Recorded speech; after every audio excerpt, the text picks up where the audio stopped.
What's up, you guys? Sean Ross Sapp. It is December 17th, 2021. This is your Fightful post show for WWE Smackdown and AEW Rampage. Plenty of stuff happened tonight. We had a pretty big angle on WWE Smackdown. Some important announcements along the way as well. We've got Kate Hensler here. Kate, how you doing? Well, I'm doing well for a few reasons. One, with the way our cameras are angled, I look taller than the tallest man in the world. You, Sean Ross. Man. Two, you officially signed your 8-year contract, which as your co-host / an employee of yours makes me very happy because I like working with and for you. And three, last week when I was bragging about how I was there and that I was also going to Ring of Honor, I said I would be insufferable if FTR showed up at Final Battle, and they did. So just more insufferable Kate for all of you. My God. People. Well, you guys can make Kate more sufferable, less suffer. I don't know. Whatever. Send us super chat. Send us humper chats. We would greatly appreciate it. Big thank you to Cher Delaware, who is filling in for Luis, collecting those for us. But send them in. That'll get your question or statement read on the air. Some of you say, what the hell is a humper chat? Go over to humperchats.com. It is our Streamlabs platform. If you have a PayPal, hooks it up right there. And we will read your question or statement as it happens, as it applies to the segment, rather, on the show. We would greatly appreciate it. Today, I dropped an interview with The Inspiration. I hope you guys like it as an in-person interview as well. This past week, I dropped Brian Myers. I've got a sort of a lost Ted DiBiase interview I did a long time ago that is dropping this week. But next week, Christmas, I've got 3 really fun ones for you guys. I got RJ City on Tuesday. I've got Chris Van Vliet on Thursday, and I'll actually be appearing on his channel as well.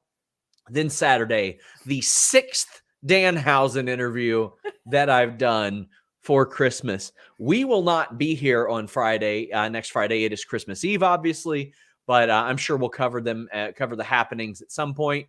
However, we will be here Tuesday evening. I don't know if Kate will be here. She's got the invite, by God. It's the holiday stream, and it's a holiday bonus stream for our staff. Quite honestly, most websites don't give their freelancers Christmas bonuses. We do a show every year that kind of keeps that alive.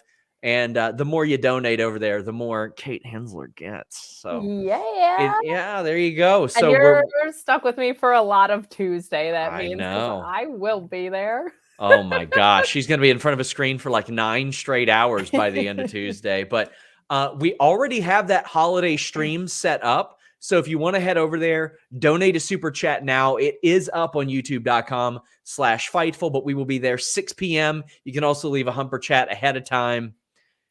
We would greatly appreciate it, and so would our staff.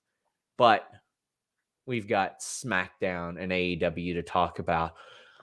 I feel like, man, I feel like if we even put it to a vote, it would almost always be AEW. But I think the most noteworthy thing happened on SmackDown tonight, Kate. We can do that. I felt like both shows were kind of medium. And it makes sense that this Rampage was maybe like a little bit less exciting, considering that I believe they filmed it the same day as a 60-minute opening match for Winter is Coming. So kind of makes sense that it was a bit of a downswing of a tweet. Oh my God. That's where my head is. I'm also reading the chat. Bit of a downswing of an episode of Rampage. But I'm happy to start with SmackDown if you would like. Yeah, I think we'll start with SmackDown. Guys, get in your super chats and your humper chats. We would greatly appreciate it. But we also reported a bunch of the news on tonight's SmackDown on FightfulSelect.com, but there were a ton of changes to this show. Things that were supposed to happen at the beginning and end of the show, things that got switched with next week's. They are actually taping the Christmas Eve edition of SmackDown right now. They're finishing it up, and they made a couple of announcements. Sami Zayn popped up, and he wanted another opportunity at the championship, which I think is a rightful plea, Kate. He kind of got screwed out of it, And he's like, well, I want another opportunity. Adam Pearce and Sonya Deville said, well, next week you got your opportunity at the Intercontinental title in a 12 Days of Christmas gauntlet match. Spoiler alert, that one's getting a ton of time next week. A ton, from what I understand. Zayn is like, well, I've got to beat 11 people? That's not an opportunity. That sucks. Yeah, I have really loved all of Sami Zayn. Like every rendition of Sami Zayn we have seen, I've really liked. But like this run, I just feel like he's been A, the perfect dance partner for Brock, and B, like going into this 12-man gauntlet after having won 2 battle royals. It's kind of like giving him a little bit of a story here of like, how many guys do I gotta beat all of the time in order to get a shot? But I also am like kind of over it. I'm kind of over Sami Zayn against everyone. Because it just like with something that's like a comedic heel, I don't feel like that's the guy who should go through everybody and beat them. But yeah, this was good enough. He's just so entertaining when he's on my screen. Like, do I prefer pro wrestling to sports entertainment? Sure. Do I still really love like sports entertainment when it's entertaining? Oh yeah. And like Sami Zayn's one of those guys for me. So I think he's right to want it back. I think it makes sense that your heel managers are making that difficult for him. But I do kind of feel like, how many types of stipulation matches does this guy have to win to just get his title matches back? Lots to talk about Sami Zayn. There's word maybe he signed a new contract. I am working on that before anybody uses a super chat or a humper chat on that specifically. I'm doing my best to find it out. Haven't exactly got it nailed down yet. He seems to be pretty private about that kind of stuff. But we are working to find it out. Of course, on Fightful Select this week, we did a report that Kevin Owens has signed a multi-year deal with WWE. Some people loved it. Some people didn't love it. But yeah, I mean, good for him. He's making a ton of money. We've got the important thing is it definitely impacts your individual lives and your family. So definitely freak out about it either way. Come on, guys. Edmonton says, long-time listener, first-time humper chatter. Keep up the great work. WWE proving in the first match they can book an entertaining match and have a finish when they want to. Let's see what the rest of the show brings. Fingers crossed. Well, let's talk about that first match. It was Toni Storm and Sasha Banks against Charlotte and Schatzy. This match was actually slated to main event the Christmas Eve Smackdown, and it got flip-flopped because they announced Toni Storm and Charlotte for next week. Well, that happened because Toni Storm pinned Charlotte in this match. I thought this was a good in-ring match. I don't know how I feel about pinning the champion and then doing a championship contenders match. And then if she wins that, you get a title match. I feel like they could have just went with pinning Schatzy and then setting up the match for next week. I loved the in-ring aspect of the match because these 4 performers are outstanding. But some of the booking, I was like, Yeah, so in-ring wise, it was great. And they gave it like 20 minutes about. So always nice to see when women are getting a ton of time considering the track record of the past couple of months. But I put over hip tosses last week as like a very simple, fun way to get out of things. This week, I'm going to give a shout out to cravats. All right. They are. I love cravats. They're so great, right? Very simple, look super painful. Were you on the air when I threatened to put everybody in a cravat at one point? I've got a good cravat on me. I can cravat the hell out of somebody. I wasn't threatened on air, but you did threaten to cravat me over Twitter, I think because of football. That's fair. That's fair. I've got a good cravat. I can transition in and out of it. I can pin. I've pinned one person with a cravat, not in a pro wrestling match, in a submission wrestling thing. But look, Allie knows. Allie says never put me in a cravat. She's that good cravat height too.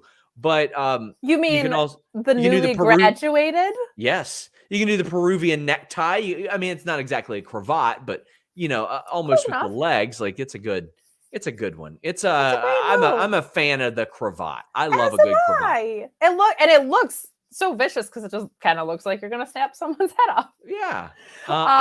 The in-ring of this I did enjoy. Yeah, just some really great spots. There was one spot in particular where Sasha, I think, backstabbed Charlotte, who just threw her out of the ring. And while Charlotte was throwing her out of the ring and bragging about it, Toni Storm got up on the ropes. And I was like, that makes you look like a cohesive tag team and not two people that were thrown together. Like, that is tag team wrestling, not two individuals doing a tag team match. I really, really liked that because it was like, oh, well, what am I going to do? And during this time where my opponent is gallivanting a little bit here, like, what am I going to do? She gets on the rope and she hits Charlotte. Like, I really like little psychology like that. I don't get this obsession with pinning the champ all the time. I really don't get it before a championship contenders match, like you said. I don't like that championship contenders matches. Which, by the way, sorry to interrupt. No. Championship contenders doesn't mean shit. It is not a top contender match. It is just a non-title match. That's all it is. WWE people keep stressing this to me. They don't know why WWE keeps calling it this because it's very confusing to people. So it's not a proving ground match. It's like it just is a non-title match, and they're calling it a championship contenders match. So it doesn't guarantee you get a title shot if you win. Correct. That is real dumb. Because I'm a fan of it the other way, because it makes sense that you, A, earn a title shots, and B, there's a reason that your champion is getting pinned on television. Like, I like that when it's justified. I don't understand why you don't just pin Schatzy here, and I don't necessarily understand why the faces went over in general. Like, I don't know. Nobody else has the title. If Tony pinned Schatzy, that would make a lot of sense to me. People keep saying next week is a title match. Well, I didn't know that. That's news to me. News to me. Everybody keeps saying that. I could have swore they announced it for a okay. Did they just announce it, or did they announce it during Rampage? Because if so, yeah, boy, missed it. Well, let me tell you, it's weird they wouldn't do it at day one instead. Yes, it would, especially considering that they're doing New Day versus the Usos for the title there, and then did it tonight. So Joel Pearl says, "Yep, it is." They announced that on the show.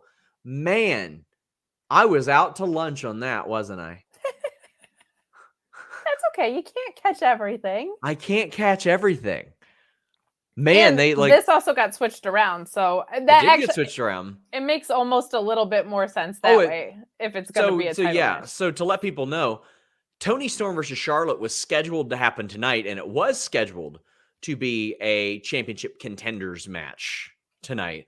They switched it around, and that does make sense. It makes more sense to do the tag match before, but I almost think they're gonna do I don't think they're gonna do a title change on the New Year's Eve or the Christmas Eve show. But are we gonna get a rematch at day one? But it's Charlotte, so they very well could to be like, oh, you always got to tune in, and then Charlotte just wins it back, right? Yeah, or they assume a lot of people aren't going to be watching because it's the holidays, and they create another excuse for a rematch at day one. Well, my apologies for our ignorant panel not catching the announcement. I sadly have tuned out so many of those like announcements. It's just the sad reality. Well, there's also just so many of them. Like, Migos is performing, and this is a title match, and whatever. I can't even imagine keeping track of that. And then what was originally scheduled versus the changes, because there's been a lot of times that they're changing cards. So yeah, I don't think I don't think it's a slam dunk that they won't do a title change, because they've done this before. As Hannah mentioned, Big E won the Intercontinental title in a pre-taped Christmas show. Jesse says, the pacing of SmackDown annoys me so much as far as the amount of recaps and when the ad breaks happen before matches. That's why I tune out stuff. Yeah, like why the announcement. Did we get 3 segments for a Viking Raiders entrance? That happened again. It was commercial, Viking Raiders entrance, commercial again. Like, I just can't imagine being there live for that. Like, I would be so bored. You know, we got to talk about Viking Raiders against Jinder Mahal and Shanky. So I don't know. Anytime I've seen the cartwheel to avoid the clothesline, it hasn't resulted in Ivar clipping Jinder's arm. Oh boy, those are some meaty legs to clip that clothesline. But the thing that I noticed most was Shanky worked a lot more than usual. he's also in that gauntlet match for next week. So this is an awful lot of work for Jinder Mahal and Shanky. Or it's a lot of work for Shanky, rather. Not a lot of work for Jinder Mahal. He's been wrestling 15 goddamn years. But Shanky is getting probably the most work of his career in one night, tonight at these tapings. Yeah, and if he's in, I just don't want it to be this thing where, like, they're a tag team, but they're also doing individual things. Like, if he's going to be in the gauntlet match, which sometimes, like, with gauntlets and stuff, you have individual, like, tag teams that have individuals in them in those matches, right? Like, we see that usually it's both of them, and they'll either help each other out or they'll be tension because can they coexist? But I just, it makes me nervous because of, like, Nakamura and Books. It's like your IC title guy is also kind of in a tag team. I don't like when people are kind of in tag teams. You're in or you're out, damn it. Who? Jinder and Shanky? Yeah. They're in a tag team. Why wouldn't they be a tag team? You're going to just do the gauntlet and Jinder isn't? They just got to wrestle singles or tag? They don't even have a cute name yet, do they? I mean, so. Like, I mean, gotta very clearly. I just don't see the problem in them wrestling singles and tag. What's the deal? What's the problem? If you're a tag team, be a tag team. Should they be coming all the time instead, like Veer? Should they spend all their time coming? I mean, good for them if they do, but I mean, you got Shanky over here and Jinder in a top contender gauntlet match next week. Meanwhile, Veer is just coming for months. He's kind of like if Hook was like not going to be exciting. Like, it's just like all of this tension for him to just be a dude. No, I mean, I'm glad they're doing stuff, but sometimes with their tag teams, they're not committed as to like if they're tag teams or if they're singles wrestlers that are smushed together for a little bit and then they're going to break up. And I would prefer, because the tag division is weaker, that they just be a tag team. And since the last thing they did was like wrap it, hit row, it just concerns me that they're not going to like have time to gel and be a real tag team. But this match was good enough. That Viking Raiders entrance sure got a facelift. They scream right at the beginning of it like they used to scream "Brah!" at the beginning of his. But I just felt bad that they had to sit there and chop themselves in the chest for 3 segments before they got to wrestle. It's ridiculous. Yeah, this is this happened, and Shanky took the pin too. Cadillac Carson says, what will come first, Veer or Sonya versus Naomi? I think Sonya versus Naomi happens if we're lucky at day one, but it's starting to look more like they might stretch it out and stretch it out and stretch it out forever, because I don't know if they'll wrap this one up by then. The other thing with the Viking Raiders and Shanky and I almost said Shanky and Veer, not anymore, Shanky and Jinder, is I just like, why did it happen? I'm hoping that, like, if Kevin Owens tries to get out of a match on Raw or something, they're like, why can't you wrestle? And he's like, I'm looking for Veer. He needs help. By the way, Naomi came out. She had a Christmas wish list and cut a promo about how the only thing on it is wrestling Sonya. Sonya comes out and she says, while I'm in this suit, you can't touch me. And then Naomi says, well, take it off. And that is going to be used in thirst Twitter for years and years and years to come. But instead, Sonya brings out Shayna Baszler, and she applies a good straight ankle lock and then gets pinned immediately by Naomi. This didn't do a lot to promote this feud for me. Like, we've been on different ends of the spectrum on this feud.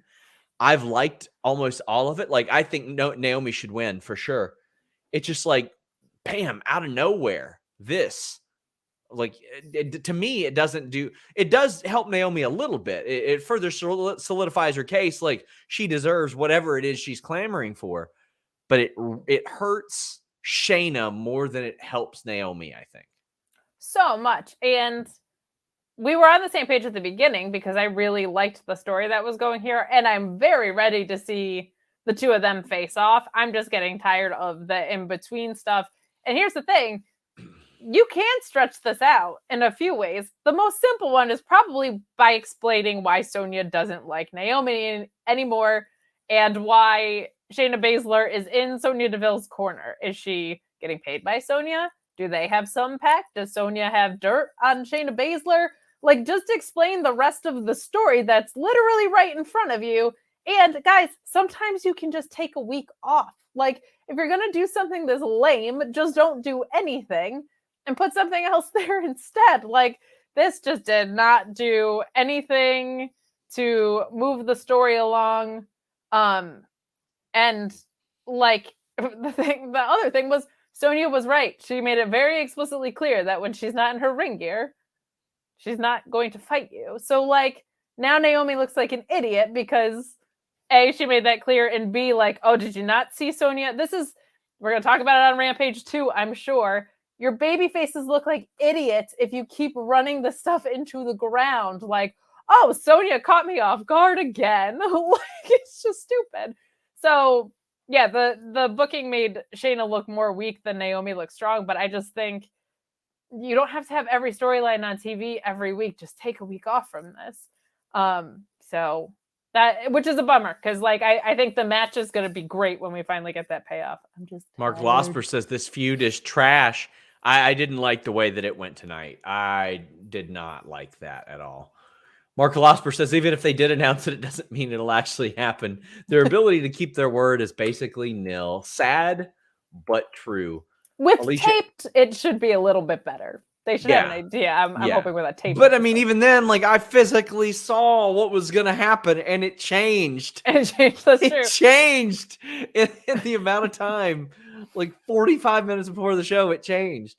Alicia Ellis says, I didn't watch SmackDown because Halo Esports was more appealing, but I'm here for y'all. I mean, again, Halo got Xavier Woods to revive Up, Up, Down, Down. So Daniel says, random question. Why does WWE do number one contender matches? And for that matter, qualifying matches, great way to add stakes, gives another main event match for pay-per-view, add stakes. Well, that would mean they would have to plan at least 2 weeks at a time.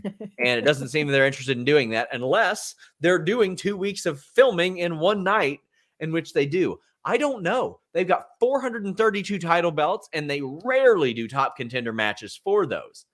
It doesn't make any sense to me. Which is only 100 less belts than New Japan. Yeah. So that's a lot. Reminder, guys, get in your Humper Chats at humperchats.com. Also, send a super chat on youtube.com/Fightful. Please leave us a thumbs up. It helps us out a ton.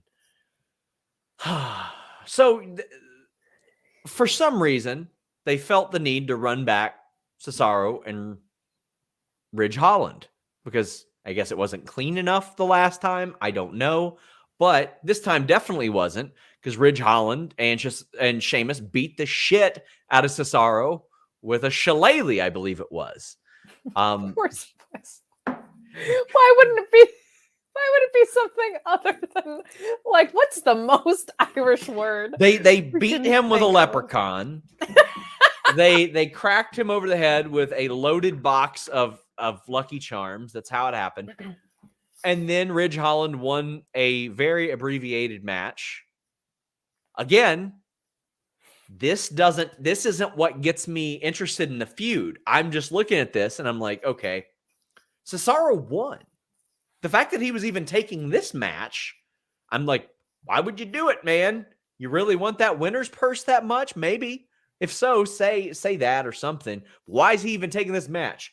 Old news. Cesaro beat this guy. And they beat him up. Sure. And if you're going to beat Cesaro, I'm good with this being the way you do it, where it's 2-on-1 and he's attacked and the odds are stacked and stuff. This, much like so many of the feuds on SmackDown, I got no interest in. I got no desire to watch it continue. I've got a desire to watch Cesaro and Sheamus both turn on this guy, Ridge Holland, and just beat his ass and reform the bar. That's what I got an interest in, and it's not happening. And what's frustrating, one of my most frustrating things with WWE this year has been ignoring the story that's right in front of you. And there is such an obvious story that's right in front of them. Like, with Charlotte and Rhea, they didn't talk about their history. With the Drew and Jinder, they didn't talk about their history. They made it about motorcycle. This is like a one that could just very easily go that way. And they've talked about it a little bit, but like the bar was really, really successful. Yeah. I feel like they haven't dug into that at all. It just bums me out that Cesaro doesn't get like title pushes because I think he's just one of the best wrestlers in the whole wide world.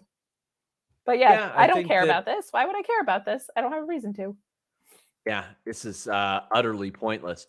Nerd Guru says, didn't watch the show tonight because it was my second viewing of Spider-Man, and both times my theater popped bigger than any recent SmackDown. I watched Spider-Man today. The audience popped at least 3 times, and that does not happen in my neck of the woods. Usually people just shut the hell up and watch their stuff, and that's really about it. But yeah, it was very good. You all should check it out for sure. Spider-Man's just flippy-do bullshit. Let's talk about one of the dumbest goddamn segments I have seen in a very long time. I cannot possibly fathom who within WWE thinks that the Happy Corbin, Madcap Moss thing is good. The act, the material. I understand that the jokes are supposed to be bad, but they're not. This ain't Norm Macdonald at a Comedy Central roast. Like there's no redeeming quality to it. It doesn't make me go, gosh, I'm so excited to watch them get beaten up, because I know there will always be those people. I know there will always be those people that are saying, well, you don't like it, so they're getting the right kind of heat. No, it fucking sucks. Yeah. It's not good. It's really, really bad. And sorry, I've been trying to cut back on the F-bombs. That, man, this sucks so bad. This is one of the worst acts I've seen since I've covered WWE. And I've seen a lot of really bad acts. Now, I'm not ready to put them up there like Kenzo Suzuki territory yet, because I've at least seen that Baron Corbin can be good in the ring. I've seen that Madcap Moss has some athletic ability. He was a favorite of Paul Heyman's, if you believe that. Paul Heyman had big plans for him. Jesse Strickland says they just need to go away. They need to be repackaged. They need something else. Macho Penguin says it's a shame years of bad WWE comedy has conditioned so many people to automatically react negatively to any comedy in wrestling whatsoever. Well, let me tell you why. Some reason this goddamn desk in which Drew McIntyre put his sword through is at SmackDown tonight. Now, Kate, you got these two goons. You got these 2 goons. Hold on. Sorry, I know I've been ranting for a while. You got these 2 goons wheeling this thing around like it's 1993 and your teacher's coming to bring the VCR into the classroom. Easy day at school today. Or the gimmick that projected onto the wall. Oh, my God. Wheeling it down the hall. First off, what I want to ask, did they sneak it onto a truck? Did they pay for shipping? LA to Chicago? Shipping a desk that size? That's not cheap. Baron Corbin really has money if he's doing that. So they try to pull the sword from the desk, and they can't do it. But you know who can? Drew! He yanks that sumbitch out and tries to stab Baron Corbin with it. But Madcap Moss, apparently a heel, keeps a man from getting decapitated. What the hell was this? Somebody said they used a U-Haul truck. Buddy, no, they didn't. They ain't driving. You think they drove from LA to Chicago? They're like, this is going to be so worth it. It's not like they were in the award-winning Thunderdome and we're coming back this week. So just so you know, the gimmick that projected things onto the wall is called a projector. No, it's called something else. It wasn't just the projector. It was something else. All right. I think it's a projector. There was another name for it. First of all, if you're going to get CM Punk chants in Chicago, pretending they're saying "send me love" makes you look like a fucking idiot. I know he was ribbing. It was an overhead projector. There you go. Okay, but a projector. So yeah, you were right. I saw somebody say, why would you go to a show and try to hijack it? Talking about the Punk chants, to which I replied, yes, I agree. WWE should not have hijacked this show by putting Madcap Moss and Baron Corbin on it. There you go. They wouldn't do that if what you didn't put in front of them was fucking boring. And the reason I know that is because the parts of the show that weren't boring, they were not chanting for CM Punk. So when you put crap out there and people get bored, they're going to blow up beach balls. They're going to chant CM Punk's name. They're going to do the wave just to spite John Alba. This is just bad. And now it's just reached new levels of insulting. Oh, buddy. It got even more insulting. Brent Lockman says, someone tell Drew that Excalibur is in the other show. Well played. Ryan Sullivan says, whoso pulleth this sword from this desk is rightwise king born of all offices. It should be Xavier Woods then. Then at least complete it. But the fact that I think that Drew McIntyre is supposed to give a shit about any of this is absurd. I would kill for history lesson Drew back at this point. The fact that this guy is involved in this angle is insane to me. And the fact that Sad Corbin was so over and they did this with it. And this is how they reintroduce Riddick Moss. This is like his big foray back. I want to address something. LMFAO, that's what happens when the target audience is aimed towards children. Buddy, you've commented this like 6 times. Kindly move the fuck on. This, the key demo for this show is old people. And old kids aren't going to laugh at this. And what... You know what? Kids don't laugh at dad jokes. No, ever. They don't think it's funny. When I was a teenager or a child, I didn't want something that I knew was aimed towards a child. This sword was aimed towards children. I'm sorry, I can't understand the idea of, oh, no. It's okay that it's shitty. It's aimed towards children. Children love shitty things. No. Do you know why the Lily dolls were selling and the Nikki ASH stuff was not working as well? Well, because it took them 6 weeks to give their champion fucking merch, but because little kids think creepy, cool little dolls are cool and not superheroes all the time. Like, I think people shitty excuses towards children. What? No, and children aren't staying up till 10 o'clock at night on a Friday that are that young. That are gonna like what kind of little bitch children were you? I was a good child who went to bed with her parents told her to. I wasn't watching wrestling, and I definitely wasn't laughing at dad jokes on my television. Mark Losper says, was the projector-like device in a box-like structure? At a local medical facility. Mark says, speaking of things that suck, well, you know what? I'll segue there. Speaking of things that suck, they announced Drew McIntyre versus Madcap Moss for day 1. And I had somebody that had the balls to say, whoa, don't judge it. It was probably supposed to be Corbin and Moss against Hardy and Drew McIntyre. In which I replied, that is also a shitty match to put on a pay-per-view.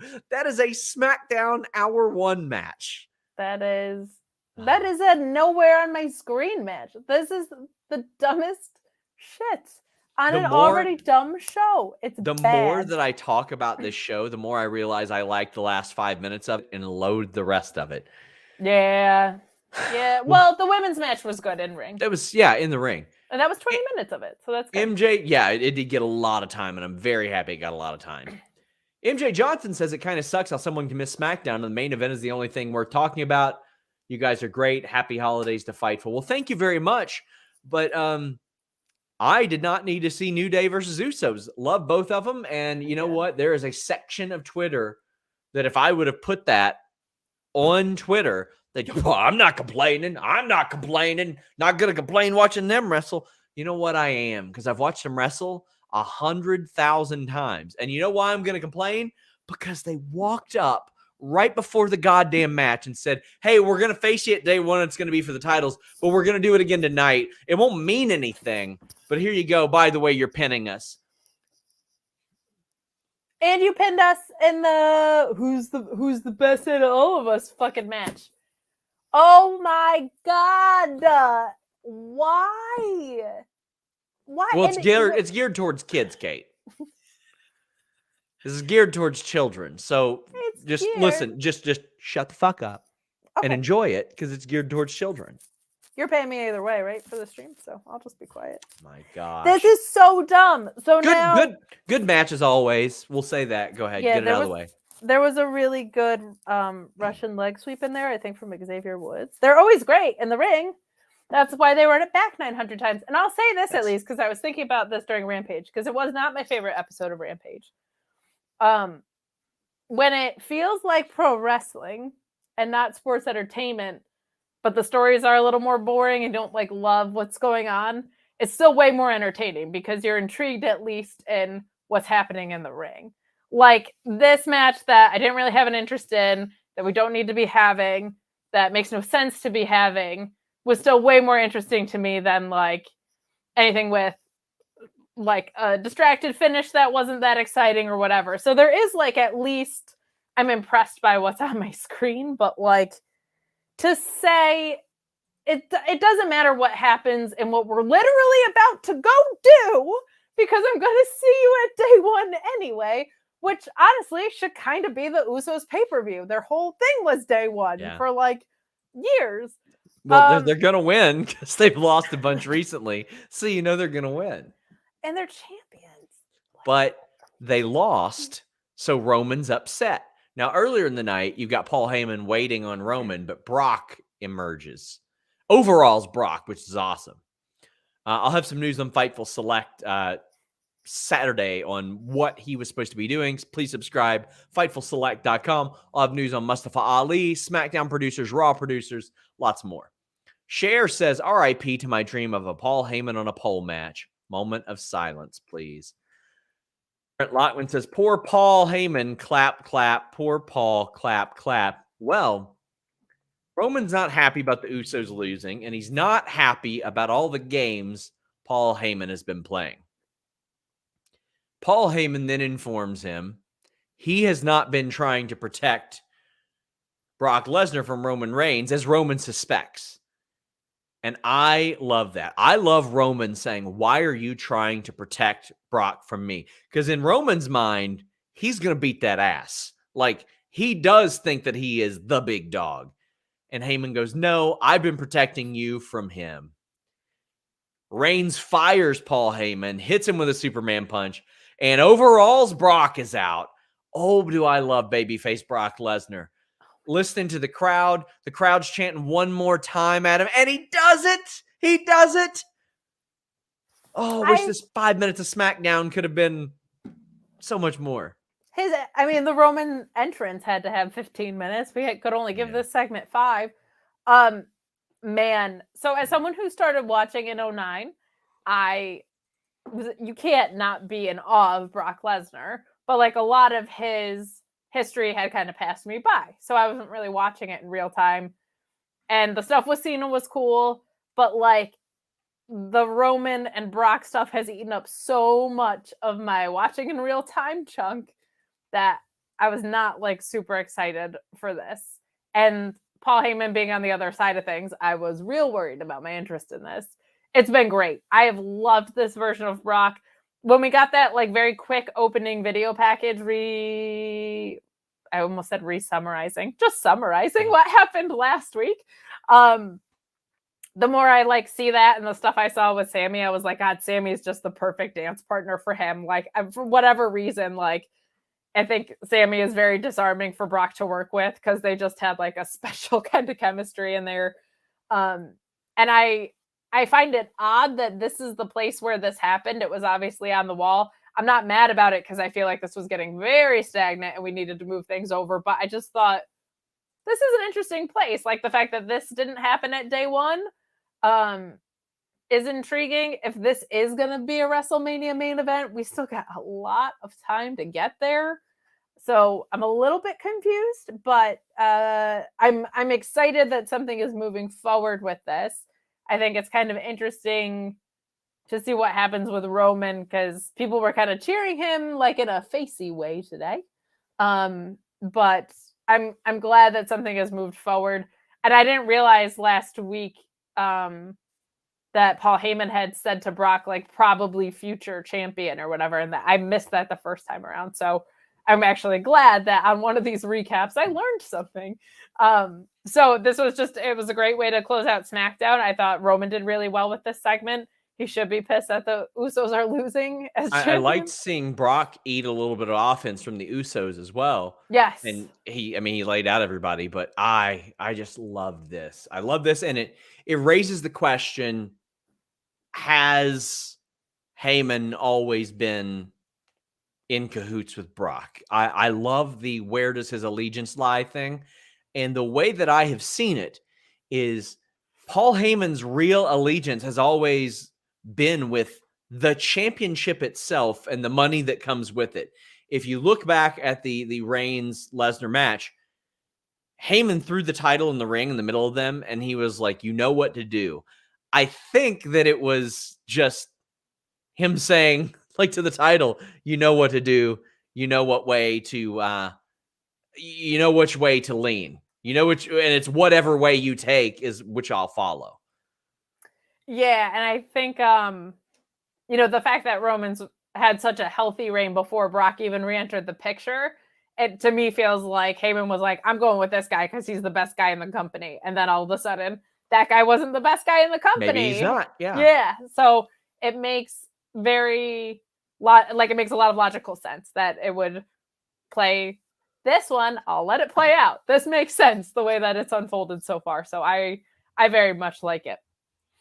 Eloquent says, Paul Heyman, such an excellent actor, great facials. Well, that seems kind of personal, Eloquent.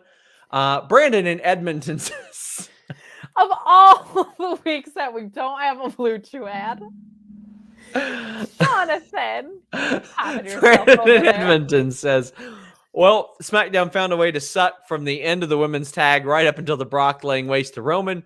Once again, Rampage is at least looking like it may help end the night on a slight positive, at least. And Cadillac Carson says Roman came out at 9:43. Thought there wouldn't be enough time with his entrance alone. The main event segment was fun. Crowd was having a blast. They gotta shorten that entrance, do it during doing the commercial or something. Like, I don't need to see his entrance. My God, it's not the Star Wars theme. It's like 8 bars of music that cycles over and over again. Calm down with the entrance. Mark Losper says the problem with all these segments is they're going to get the same BS bloodline distraction match we've got 8 billion times recently. At this point, yes, I'm starting to feel the staleness of that. Yep. Ryan says Drew needs to be king, so when he kills somebody with the sword, he can pardon himself, as is tradition. Daniel says, if WWE is going to have Cesaro wrestle, I want them to John Cena it. Give him a mid-card title, have weekly open challenges, and let him do whatever he wants. Yeah, Kate, because they're not doing anything with the Intercontinental title. No, and Cesaro is a perfect guy for that. Cesaro's a perfect guy for an open challenge type thing. Nerd Guru says Roman's new merch is the Ric Flair takes his shirts, the needle mover thing. What are we doing? What is that? I know what we're doing. We are enjoying our mornings with delicious Magic Spoon cereal, Kate. I legitimately eat this stuff every weekday morning. Growing up, cereal was one of my favorite parts about being a kid. Then when you get older, if you're trying to stay in shape, you probably got to kick cereal to the curb, but not with Magic Spoon. 0 grams of sugar, 14 grams of protein, only 4 net grams of carbs in each serving, and only 140 calories per serving. Keto-friendly, gluten-free, grain-free, soy-free, and low-carb. And it's got all your favorite flavors. Maple waffle, cookies and cream, cinnamon, blueberry, peanut butter, frosted, cocoa, fruity. You can add all these flavors to your custom bundle right now and go to magicspoon.com/Fightful.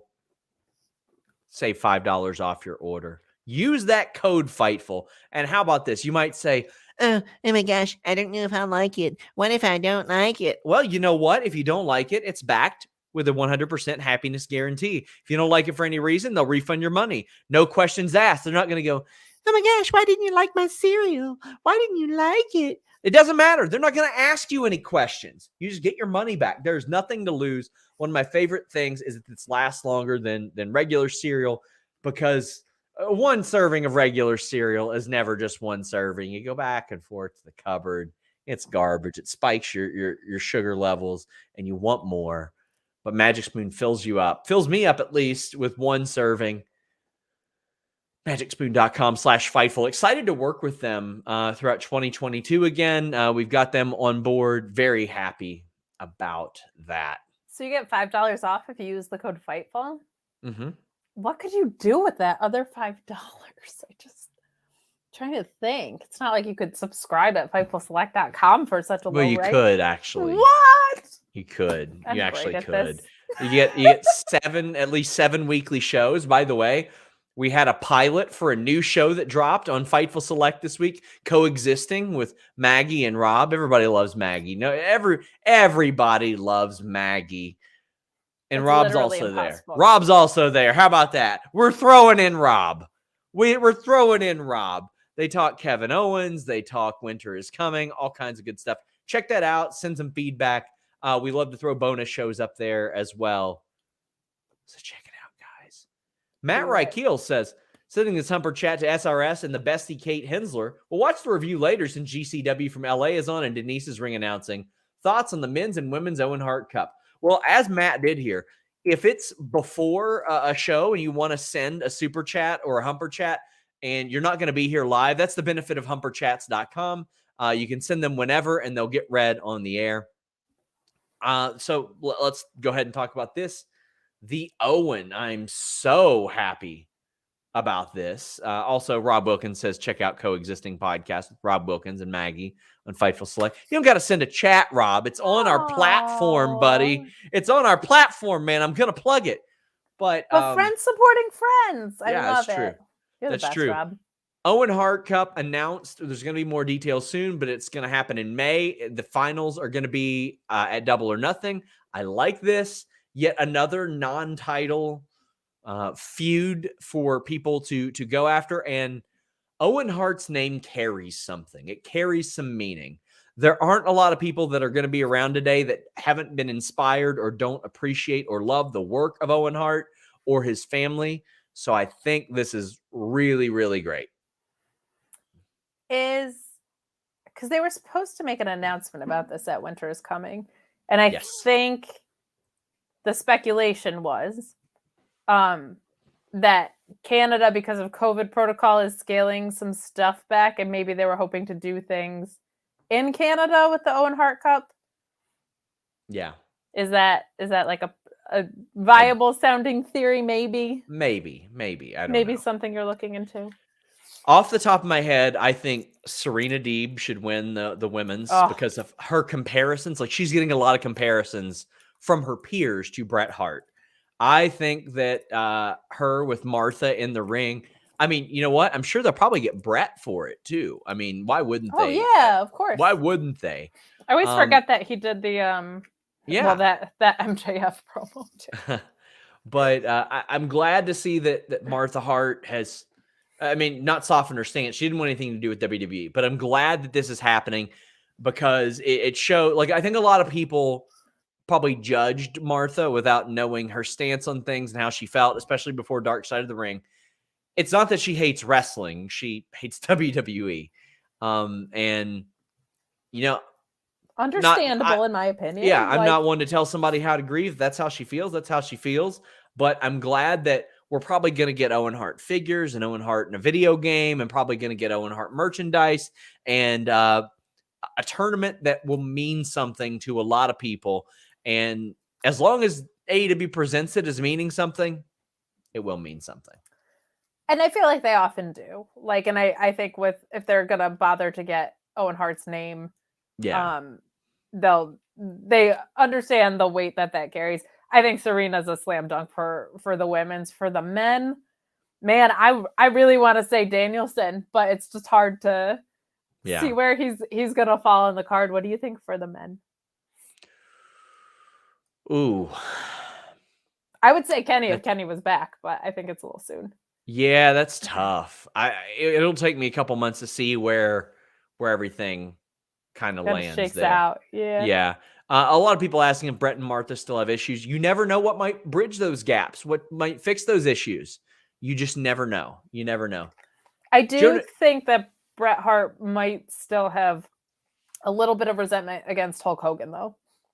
Something tells me. yeah. Check out my Bret Hart interview in the archives, by the way, guys. Very happy about that.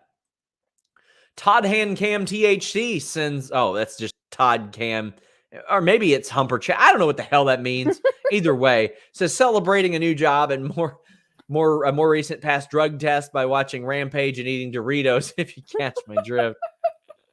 These multi-tags have me pumped for the trios titles. What do you think AEW needs to do in order to set up an effective trios division? I think they've already got one set up. I think they already have one set up because when you think of it, look at I think, okay, if you want me to say what should they do to build it, have Dark Order on more because they've kind of just vanished the last couple of months. But when you look at it, Dark Order, multiple combinations of it, Death Triangle, the Elite, possibly the Undisputed Era. You got the Factory, HFO, Inner Circle, Pinnacle, Nightmare Family, Jurassic Express, Team Taz. You even got like the Wingmen. You've got the There's Gun the Club. one that matters. The Wingmen. Yeah, you got the Ass Boys. The Ass Boys. I would be very intrigued to see if House of Black adds Brody King. And I think if Lance Archer is healthy, he should be the third there. But that could also turn into a nice little trio situation. Perhaps Leo in Top Flight. Like there's a lot of people. Perhaps like there's Shane like Taylor already Promotions. 10, there's 10, 15 teams already ready to go. Chris Rain says Tony is giving us Hook for Christmas. Yes, Hook announced. Alicia Ellis says all I want for Christmas, and Hook looks like I'm getting it. Honestly, when I heard that, I was like, shit, I'm going to be streaming Christmas night. That's what I thought. There's so much everybody's Christmas money. It's going to be poured into Super Chats for Hook.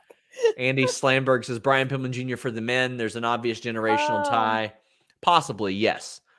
Possibly. Or maybe there might be somebody beating him like late in the tournament for that.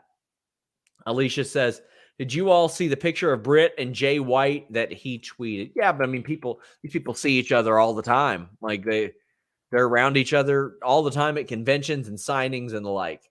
And Jonah Jordan, especially, I feel like is everywhere. Yeah. Jonah Jordan says, if Omega is out a while, do you think we'll get Undisputed Era versus Bucks and reunited Hangman as Cole goes for the title in 2022 or too soon? I think we're going to get like a Red Dragon versus the Bucks, but then I think the big match is Undisputed Era and the Elite. To me, that is too big of a match to not do. Yeah, it's just sitting right there. And I think Tyconti gets the pin and wins. Yeah. Canario says, how is the Owen Hart Cup not taking place at the Calgary Stampede next summer?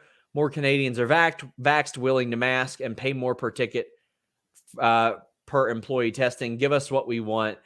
I wouldn't be surprised if it happened there in future years, but I think everything is too uncertain right now. Yeah, especially right now. It seems like it's picking right back up. So, well, Dan Lambert picked right back up. Mark Losper says turned off the show when Lambert came on, went away, did something else, got caught up on it, missed the rest of the show.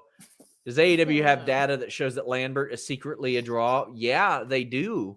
It is the testimony of guys like Scorpio Sky and Ethan Page who say, we get it.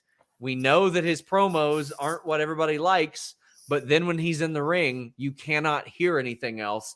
That is the data. That is the data. I mean, quite honestly, if you don't like something and you want it to go away, you just shut up about it. That's why a couple years ago, when Corbin was like getting this push and it wasn't like good stuff, I went to a live show and he got booed out of the building. So I could see why Vince McMahon was in Gorilla going, goddamn, it's great, pal. When at home, it was like this terrible kind of heat. Live in the venue, it was not. That's how it is with Dan Lambert, Kate. Sad but true. I do not care. I don't. Listen, haters gonna hate, and the SRS ones are gonna alligate because we got that beautiful alligator swoosh. Not that Dan Lambert knows anything about that. You haven't hurt yourself stretching for that reference because that was a reach. No, it wasn't. No, it was a bit of a reach. Signed a shoe deal this week. Signed a sneaker deal. Signed an 8-year contract. Just signed a shoe deal this week. Oh. Chris Rain says, "Whatever you do, don't insult Rhodes at the top." That's where Cody draws the line. Cody's like, my child, my late father, my wife, my brother. Oh, you're talking about my show? My show? Rhodes to the top. Here's the thing. I don't buy that Tony Khan would pay somebody to come just talk shit on his promotion all the fucking time. It's stupid. It makes no sense. Scorpio Sky and Ethan Page are great on the mic without him. I hate this. I hate it so much. If it leads to Scorpio Sky and Sammy Guevara having a title match, great. But you know what? They could get there without him. I don't care. And now none of his UFC guys are even, MMA guys are even around. Yeah. So really, what is the point of him being there? The only person that I cared about in the whole thing was Paige Van Zandt, and she's not there. I do not care. Well, I care about Ethan Page, and he will be at Toy HQ on Sunday in Lexington, Kentucky. He, Hornswoggle, and Danhausen will all be there taking pictures, signing autographs. Go by Toy Vomit or Toy HQ in Lexington, Kentucky. I'll be there before the doors open. Do you see what I work with? Oh, my 8-year contract and my sneakers and my toys and all my friends. Yeah, I mean, I will be there hanging out with them before the doors open, you know. You've earned it, buddy. You earn every perk you get, my friend. Sammy Guevara comes out, beats up the heels, and we get the face-off. Sure do. Yeah. Jonah Jordan says, "Do you think Cody was like, who gets booed more than me? Lambert. Put him in. Put him in there." That's the other thing. I kind of like Cody flirting with both tunnels, though. Like, I don't mind it because we haven't seen that story in AEW at all. And I think, like, I kind of get why Cody gets booed, but not fully. Like, I was waiting, like, when Jordan Grace and Anthony Ogogo were going at each other the other day. Did you see that? Didn't. Is there tea? Well, yeah, Anthony Ogogo tried to work and be like, LOL, Gresham is short. And Jordan Grace wasn't having it. And they were going back and forth. He's like, who are you? And Jordan's like, man, come on, you got to do better. I was expecting her to be like, you're the guy that Cody puts with himself when he wants to look likable. Jordan Grace in person, by the way. Well, I saw her at Final Battle at the hotel after. She is like the most beautiful woman in the world. Like 80s movie, everything's in slow motion, like wind in her hair. I was just like, she is so stunning. And she's currently on Twitter trying to get Deonna Purrazzo to come to her hotel room for lotion. I just feel like that's important news to share with the world. I think everybody is going to tune out of our show if you tell them that that's what's going on. Just like I wanted to tune out when Dan Lambert was on my screen. Sure. I do not care. I would much rather have seen Sammy Guevara, I don't know, fight someone for his title. Sheamus is on Raw Talk, says, who knew Cora Jade was the Undertaker? R.I.P. Darby. Yeah, I don't want to really jump into that one. Eloquent says, AEW versus Fox News is the real ratings war. LOLs. That was funny. That was some petty little fun. Jeremy ran a headline by me that I had to shoot down, but oh man. Which is rare, by the way. If you let tree semen fly, you'll let a lot of things fly. Irene, I don't want to talk about semen flying anywhere.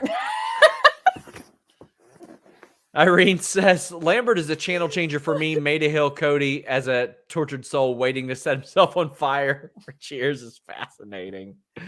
Oh, man. Buster also not a fan of Dan Lambert, clearly. Yeah.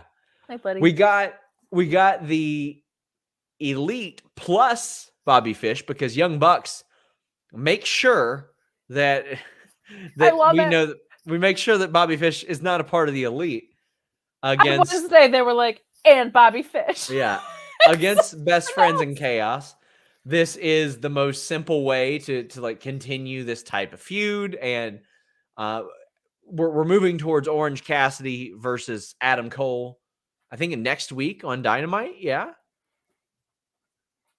And it's a number one contendership match. Yeah. But I mean, Fish is there to eat the pin. That makes a lot of sense. Sure. I honestly thought last week for a second, I was like, oh my God, Trent's actually still hurt.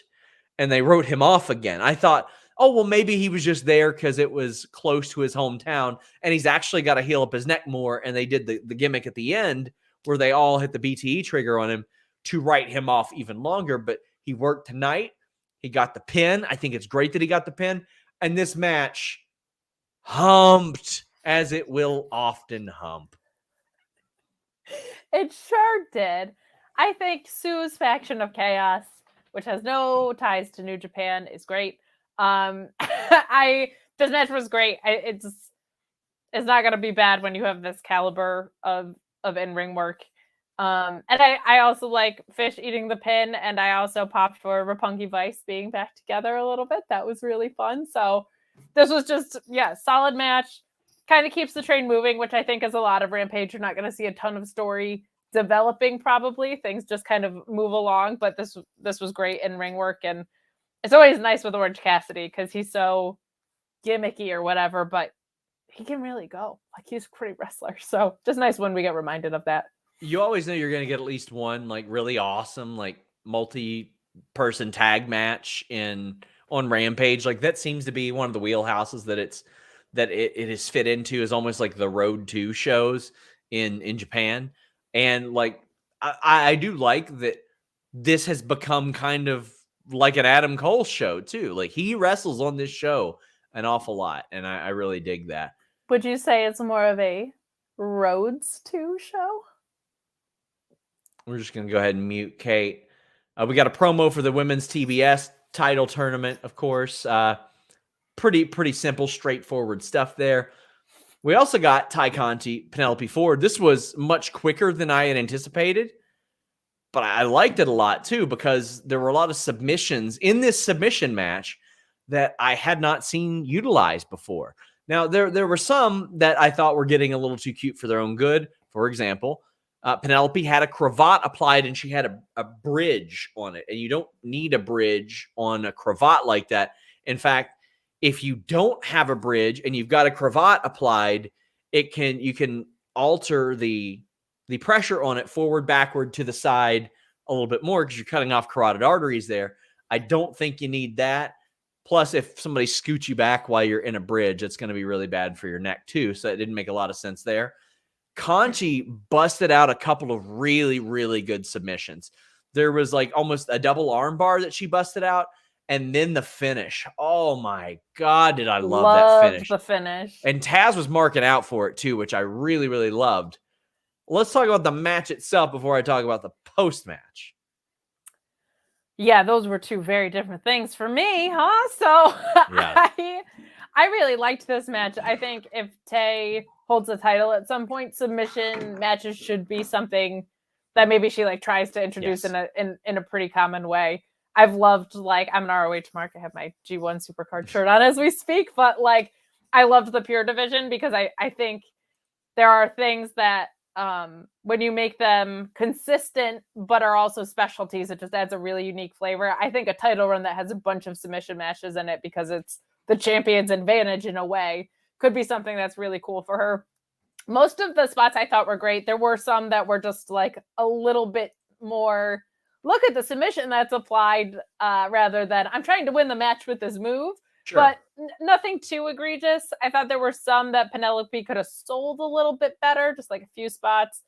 And just like when you're doing a submission match, the work that isn't submissions gets kind of weird sometimes. Like I feel like Tay hit a pump kick at one point that was pretty vicious, and Penelope I don't think really sold it because I think like you're in this groove of selling submissions that when you actually get hit with something, it just feels a little awkward. But most of this match I really, really liked, and I hated everything after then that post match, because the bunny's there and she's got those goddamn brass knuckles, which I have been over for like a month period. I don't need the brass knuckles anymore. HFO. Hey, Conti said in a promo she didn't want to see.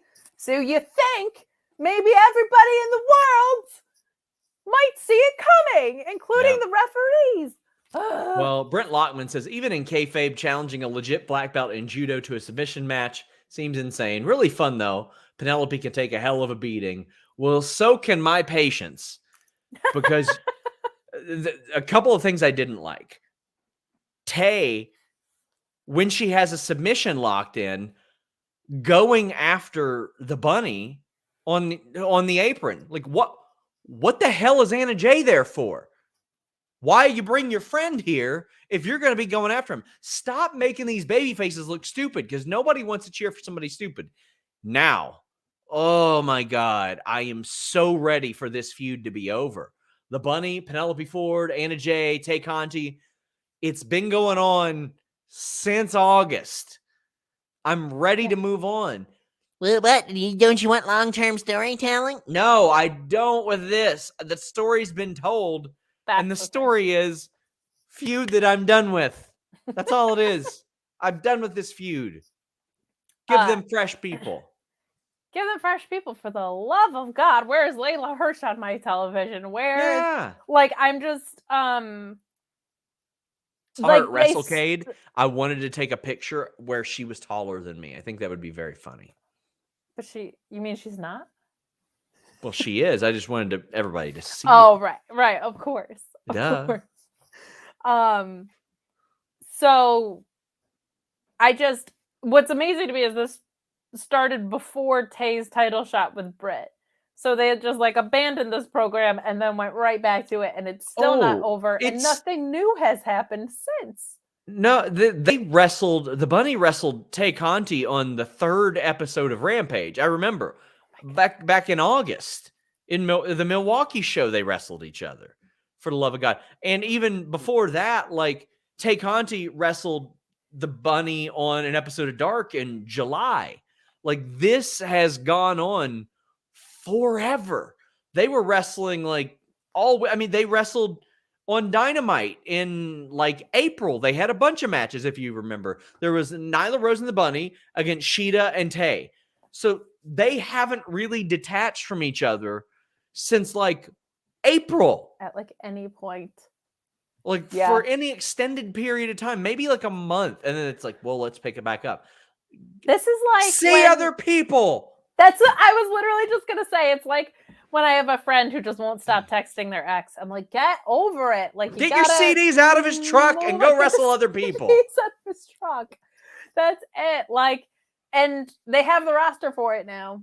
Like, this feels like all the complaints that we have about SmackDown and Raw, really, across the board, like, are centralized to this feud. Like, it's tired. It doesn't make sense. The same stuff is happening over and over again. I don't know why they even hate each other this much at this point.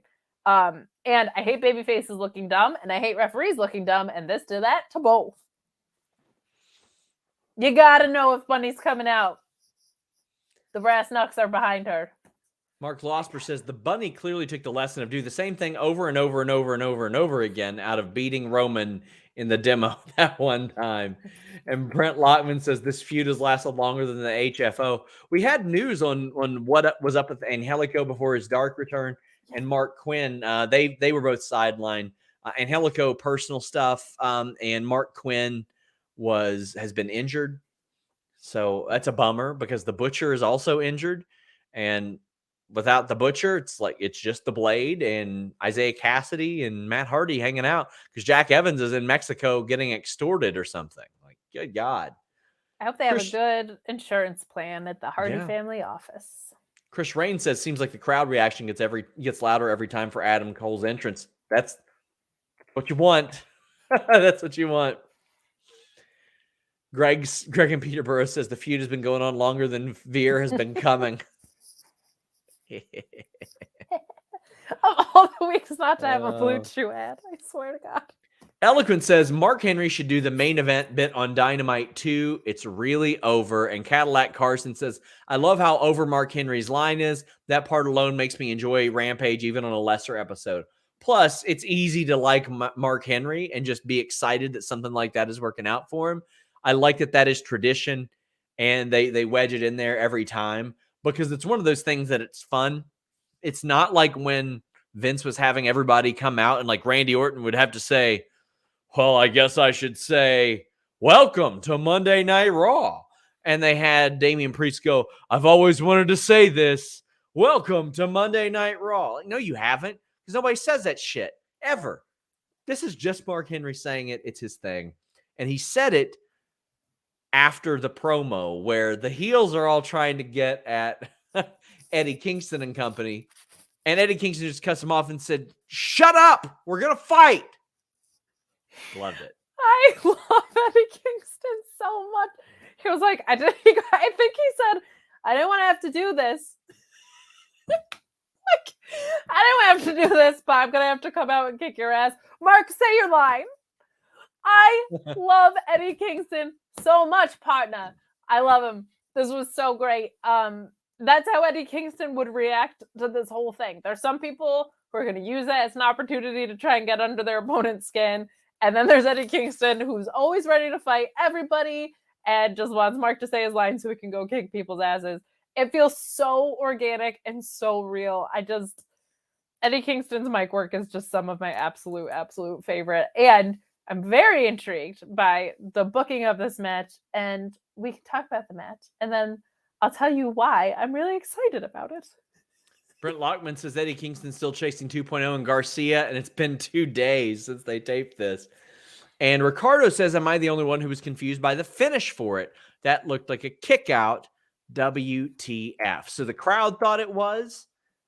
The ref didn't. Daniel Garcia gets a big pin on Eddie Kingston. This is a big deal. This is a good one for Daniel Garcia. And this is how you start to build somebody.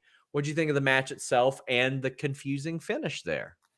Okay, so I think the confusing finish is good because I think it gives Eddie Kingston an opportunity to say, like, you didn't really beat me. And I don't think it's going to be the ref didn't get the count right. I think Eddie Kingston's going to be like, that was a weak-ass victory because that's the kind of guy he is. It's not so much about, like, oh, the nuances of it. He's just like, what a weak victory you had. I think one thing AEW does extremely well is they book people to look really strong and they protect people that lose. And this victory reminded me a little bit of when Scorpio Sky got a win over Jericho, where it's like sometimes they'll just like snap you with one, and that's okay because it doesn't happen all the time. Like, it doesn't have to be perfect, and it's good and it's gritty and it's dirty when it's not. And I think this is one of those cases where, like, wins and losses really do matter in AEW, I think, for the most part. But Eddie Kingston is not a guy that they need to matter to that much. So if you're going to have someone surprisingly eat a pin to make someone else look really good, Eddie Kingston's a really great guy to do it with because this isn't a title picture. So automatically it doesn't matter as much. And Eddie Kingston's just there, heel, face, big guy, little guy. He's just there to kick people's asses. Like, he really just gives you that vibe. So he even said it in like the feud with Punk. He was like, I don't care about winning. I care about kicking your ass. That's kind of like a good microcosm of who he is across the board, I think. So I really like Garcia going over here because they are so good about the way that they book things that when they surprise you, it actually feels like it has some weight to it. It's not 50-50. It's not meaningless. So when it's out of place, you're just like, oh, holy shit, look at that. Yeah. And that's what this did to me. And I think to do it at the end of a Rampage is really smart. And I think to do it at the end of a taping where your opening match went 60 minutes was probably a very good move live, especially with the confusing ending, because it's like your crowd might be getting a little checked out. And then all of a sudden, like, what the hell happened? So I thought the match was really great. I thought, as you like to say, the gang wars after that, overkill. But I like when they do things like that. Like, that's fun, and it's rare enough that it makes sense. They've leaned out of the gang wars, like, for every segment, every show, all that. So it doesn't bother me near as much. Like, my issue with it was that they do it nonstop throughout every show. And that's what drove me nuts. Cadillac Carson says, wasn't sure about the ending of Rampage till I saw Jurassic Express and the Lucha Brothers. Now I'm good. Hope they win some gold. That's what you got. You got Jungle Boy Jack Perry holding up that title and looking at it and saying, hey, pal, what's up? And that gets me excited because they are a perpetually over team that have kind of just vanished a little bit. They were hanging out with Christian, and now they want those titles, and they should want those titles. It's where they should be. Yeah, and I think a lot of people were like, whoa, Jungle Boy is going to get set up for a TNT title run after his match with Omega, especially because he's just kind of broken out. You could very easily see him as a single star. He's identified as one of the pillars. So I think the TNT picture might be a little stacked for a little bit. So putting them in the tag picture, at least, even if they don't win the belts, is really smart. You might see some dissension with him and Christian a little bit. I think this is a great spot for them, and to put them back in a meaningful picture after what felt like a very drawn out angle, I think is really, really wise. So I do like that. And they have cut back mightily on the Gang Wars. This also just felt like they spilled a box of AEW stars at the end of it, though. Like it just became a lot of people all of a sudden. Guys, wrapping up. Get in your super chats and humper chats, please. Also, a reminder: Fightful Fight Night takes place Saturday night. Jake Paul versus Tyron Woodley 2. Steven Jensen will be here. We also have Grapsity as well. Check it out. Lots of fun stuff. David Ruckman says, I'm a fan of a lot of these guys, but really would love Proud and Powerful to get some love. Santana and Ortiz are too talented to not be at the top. This is where I think they got to do trios titles. There was enough on this show. Like, I like this show, but if they had trios titles, why couldn't they have been defended tonight? You know what I mean? And I know that they don't want to do overkill with titles, but when you added a second women's singles title instead of a women's tag title, I'm like, come on, you need to create something more for at least 3 big names to do. You've got enough people on your roster that can do that and run a good trios division. Especially when you're such a stable, heavy company. Like it just, it's so obvious, and it's a great way to rotate a ton of talent in and out. Plus, if LAX reforms, oh my God, I'll freak out. Daniel R says, Ray Phoenix is my favorite wrestler to watch. Him and Dante Martin will be fire. Any underrated matches in AEW you have to see? I think underrated, I would love to see Anthony Bowens and Stu Grayson. I think that would be a really good match that not a lot of people are talking about. I don't think they've wrestled on Dark or anything. Do you have any? I mean, my guy that I need to see more of is Ricky Starks. I love Bowen so much. Like you throw him in anything and I'm there. But like as far as a match, I don't know. But I need more Ricky Starks on my television. And Hook 24/7, obviously. Guys, thank you all so much. I want to thank Share Delaware for stepping up and doing our moderation while Luis is out. Kate, tell the people where they can find you.